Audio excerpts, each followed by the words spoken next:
Salut tout le monde, bienvenue dans cette vidéo, déjà dans cet univers de rouge, et bienvenue dans cette vidéo qui va être une sorte de complément au bilan cinéma 2016 que j'ai fait il y a quelques temps. Parce que dans ce bilan, je voulais vous parler en dernière partie de quelques séries que j'ai vues en 2016, parce que je me suis rendu compte que la plupart vraiment entretenaient un rapport assez fort avec le cinéma, et ça m'a amené à me poser une question, en fait. Qu'est-ce que c'est cette saveur cinéma qu'on retrouve dans pas mal de séries actuellement, depuis quelques temps déjà? Et c'est une question qui se pose beaucoup depuis quelques années, mais qui est, en fait, j'ai l'impression, plus complexe qu'il n'y paraît. Donc je me suis rendu compte que ça alourdirait vraiment le bilan, et à moins de faire un bilan de 8000 heures, j'ai préféré en fait en faire une vidéo à part entière. Donc la voici, voilà, c'était une intro, on peut le dire. Donc parmi ces séries de 2016 en question, alors bien entendu j'ai pas tout vu, donc ça sera des exemples parmi d'autres, mais je pense notamment à Ash vs Evil Dead, la deuxième saison, que j'ai pas du tout aimé, j'avais adoré le premier, la deuxième j'ai l'impression que ça tourne complètement en rond, en fait c'est une série qui aurait gagné à être une mini-série, mais je m'égare. Bref, Ash vs Evil Dead, qui est la continuité sous forme de série d'une franchise filmique, L'Exorciste, qui a été plutôt une bonne surprise, qui a plein de défauts, mais je m'attendais vraiment à une catastrophe ahurissante, et en fait, la série est plutôt correcte, et contient même de bons moments.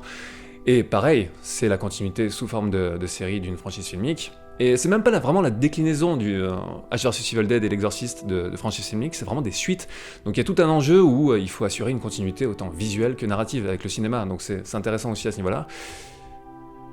Blablabla. Stranger Things, bien entendu, que j'ai plutôt apprécié, même si la série a ce côté regarde ta nostalgie, ta fibre nostalgique vient titiller, qui m'a un petit peu mis en garde au début, j'étais en mode non, c'est trop facile.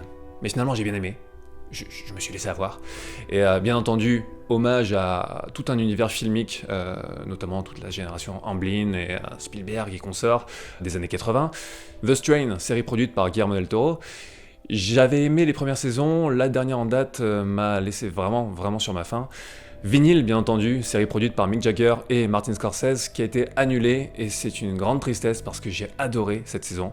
Plusieurs épisodes ont été réalisés par des metteurs en scène qui ont un background dans le cinéma, comme Mark Romanek, mais surtout, il y a bien sûr ce pilote qui a été réalisé par Scorsese lui-même, et ce pilote, c'est plus qu'un pilote de série, c'est vraiment un film à part entière de Martin Scorsese. Il m'a vraiment méga impressionné.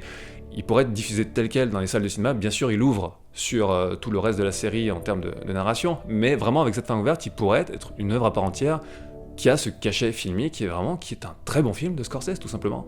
Westworld, qui est une nouvelle adaptation du roman Westworld de Crichton, si je dis pas de conneries, qui bien entendu est mis aussi en comparaison avec le film Westworld qui a été fait dans les années 70. Luke Cage, que j'ai plutôt bien aimé, et qui est bien entendu la déclinaison sous forme télévisuelle d'un univers qui est déjà bien développé sous son versant cinéma, le Marvel Cinematic Universe.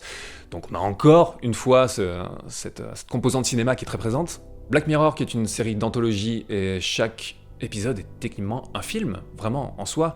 Et avec la production par Netflix, il y a eu encore plus de moyens, j'ai l'impression qu'ils ont été investis, et ce cachet cinématographique, ce cachet assez classieux dans la réalisation, dans l'écriture et tout ça, a été vraiment accentué et a passé vraiment encore une étape. Et voilà pour quelques exemples de ce que j'ai vu. Après, il y a d'autres séries encore qu'on pourrait citer, des déclinaisons de franchises filmiques comme L'Arme Fatale, L'Armée des 12 Singes, l'adaptation qui remonte à un peu plus loin, j'ai l'impression, mais voilà. Il y a ces séries qui entretiennent ces liens très forts avec le cinéma, qui sont de plus en plus nombreux, j'ai l'impression, et à chaque fois, ce lien avec le cinéma prend un aspect différent. J'avais déjà parlé plusieurs fois de la question inverse, à savoir l'influence des séries sur le cinéma, notamment à travers plusieurs précédences sur des films Marvel, parce que bien entendu aujourd'hui, le Marvel Cinematic Universe, c'est l'exemple le plus énorme de ça. L'industrie du ciné et l'industrie des séries se structurent assez différemment, traditionnellement. Par exemple, dans le ciné, il y a une importance plus grande donnée aux réalisateurs, tandis que dans le monde des séries, le poste le plus important, ça va être celui de showrunner, celui vraiment le chef d'orchestre de toute la série, qui va ensuite déléguer l'écriture et la réalisation à différentes personnes qui vont devoir respecter la charte de la série, la charte de la mise en scène, la charte d'écriture, toutes les intentions et toute cette charte définie en fait par le showrunner. Et avec le Marvel Cinematic Universe, en fait, on a un mode de fonctionnement qui est un mode de fonctionnement hérité du monde des séries. On a un showrunner, qui est Kevin Feige, je sais pas comment on prononce, Feige, mais voilà, c'est lui qui chapeaute absolument tout cet univers et va déléguer ensuite l'écriture et la réalisation à des réalisateurs et des scénaristes qui vont vraiment se conformer à cette patte Marvel qui est définie. Et cette influence des séries sur le cinéma, On peut grosso modo la faire remonter, en tout cas sous sa forme moderne, à ce qu'on a appelé le nouvel âge d'or des séries, ce qui arrivait en gros à la fin des années 90 et au début des années 2000, avec des séries comme Six Feet Under, Les Sopranos, The Wire, tout ce qu'a apporté HBO à cette période, et la manière dont ça a vraiment apporté une qualité nouvelle aux séries, dans la manière de les aborder, une manière plus cinématographique de les aborder, mais je vais y revenir un petit peu plus tard. Et il y a eu une espèce de phénomène de boucle en fait, où le cinéma a vu les séries devenir de plus en plus cinématographiques à leur manière, reprendre ces codes du cinéma, les reconvertir à leur sauce et aboutir à une sorte de nouveau langage. Donc le cinéma à son tour a essayé de s'inspirer de ça, et donc on le voit avec notamment le Marvel Cinematic Universe, et aussi avec une manière de se réapproprier un certain type de narration, un petit peu plus feuilletonnante, avec un plus gros impact des cliffhangers. Enfin, il y a tout un langage des séries qui, dans les années 2000 et jusqu'à aujourd'hui, vraiment a été repris par le cinéma. Bien entendu, ça date pas uniquement de la fin des années 90, on peut faire remonter ça à bien plus loin. Mais au début du XXe siècle, avec, je sais pas moi, les vampires de Louis Feuillade en 1915 et 1916, qui est un film en 10 parties, donc avec une logique feuilletonnante, et blablabla, on peut remonter très loin. Il y a différents exemples dans toute l'histoire du cinéma, mais voilà, sous sa forme moderne en tout cas, ça remonte vraiment à une quinzaine d'années. Et cette influence des séries sur le cinéma, je trouve qu'elle est plus facile à identifier que l'influence inverse, à savoir l'influence du cinéma sur les séries. Est-ce que vous me suivez? J'ai l'impression que c'est compliqué. Est-ce que c'est compliqué? Comme je l'ai dit, du côté cinéma, c'est un peu plus visible, parce qu'il y a une manière de se réapproprier une narration vraiment typique des séries, qui se voit dans les structures de scénario et ainsi de suite. Tandis que dans le sens inverse, quand je vous dis série cinématographique, vous pensez à quoi en premier? Forcément, spontanément, on va penser à un certain type de prestige, un certain type d'opulence, donc beaucoup de moyens, par exemple. Mais c'est un peu plus complexe, et j'ai essayé de lister un petit peu ce qui faisait le pont entre les deux, et où est-ce que dans les séries aujourd'hui, on pouvait retrouver cette saveur cinéma. Alors bien entendu, déjà ces 15 dernières années, avec ce prestige accru des séries, on a vu beaucoup de réalisateurs de cinéma venir dans la sphère des séries pour produire ou même réaliser, et trouver en fait une liberté qu'ils trouvaient pas forcément dans la sphère cinéma. Parce que, bien sûr, les modes de consommation au cinéma et au niveau des séries sont différentes. Au cinéma, il faut faire venir les gens dans les salles, donc ça crée, sur un certain type de production, un calibrage beaucoup plus fort. Et donc, ces réalisateurs sont venus trouver un nouvel Éden, un nouvel Eldorado, que sais-je. Parmi eux, merci, cher anti-sèche, phrase de diction, je vous la conseille.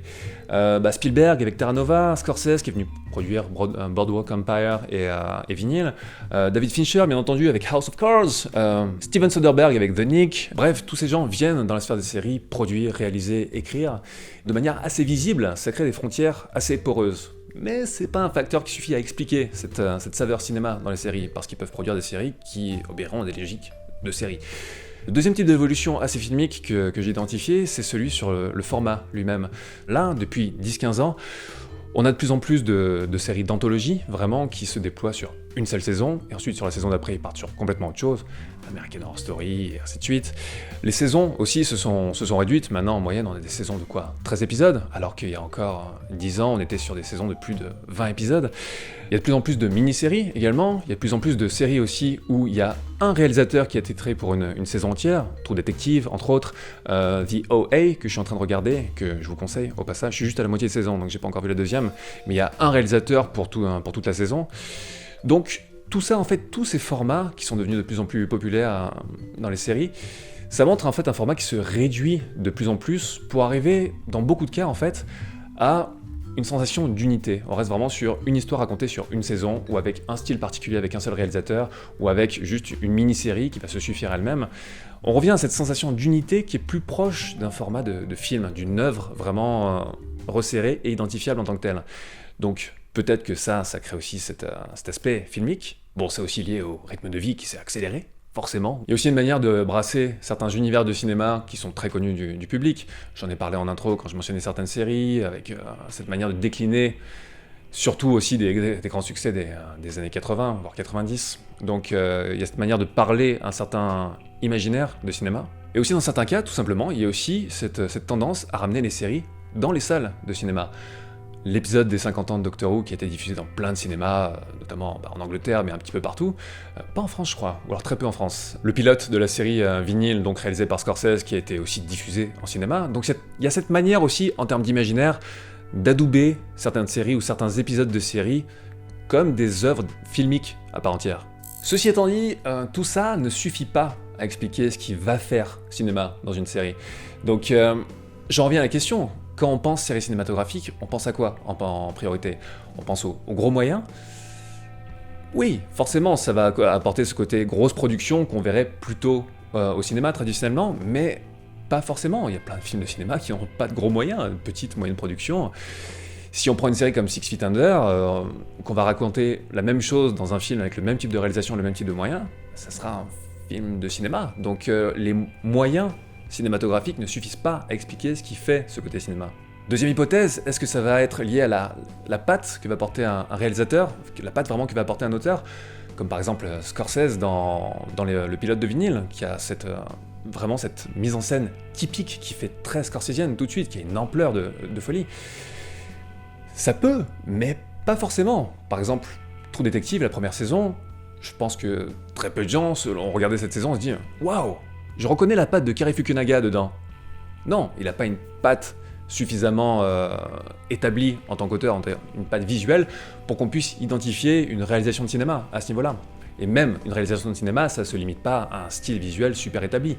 Donc c'est compliqué, il y a pas forcément cette patte de réalisateur très cinématographique qui va suffire à donner cette impression. Alors que vraiment, la première saison de True Detective, c'est un film de 8 heures, tout simplement.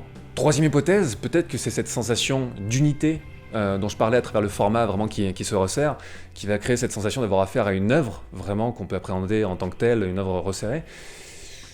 Ça peut être parfois le cas, j'en parlais pour Black Mirror, j'ai l'impression de voir des petits films vraiment avec les Black Mirror, mais pas forcément, il y a des formats mini-séries, je prends par exemple le remake du Prisonnier sous forme de mini-série, c'est un format très très resserré qui pourrait être un film, je sais pas, un film de 5-6 heures, mais non, il y a ce côté série qui reste, en tout cas à mon sens. Je prends Sherlock, dont j'ai vu la dernière saison récemment. C'est des petits films de 1h30, techniquement, mais je sais pas, c'est pas aussi simple, il n'y a pas ce côté vraiment typiquement cinématographique dedans, même si il y a énormément de personnalité dans cette série, dans ses partis pris visuels, dans ses partis pris de narration. Il y a un côté quand même feuilletonnant qui reste et qui est typique des séries. Donc il peut y avoir cette sensation d'unité qui renforce ce côté cinéma, mais pas que. Dernière hypothèse, est-ce que c'est tout simplement quand une série va adopter un mode de fonctionnement de plus en plus cinématographique, en donnant de plus en plus de place à des réalisateurs, quel que soit leur style visuel affirmé ou non, et donner ce rôle d'auteur, non plus vraiment au showrunner uniquement, mais aussi au réalisateur, ce qui va créer une balance des pouvoirs un petit peu différente, et va créer une structure dans la série, une manière de raconter les choses qui sera un petit peu plus différent parce que l'accent sera plus mis aussi sur les choix de pure mise en scène. La charte ne sera plus uniquement quelque chose qui est appliqué à différents exécutants au cours de la saison, mais sera vraiment établi en collaboration avec un vrai metteur en scène au sens cinématographique du terme.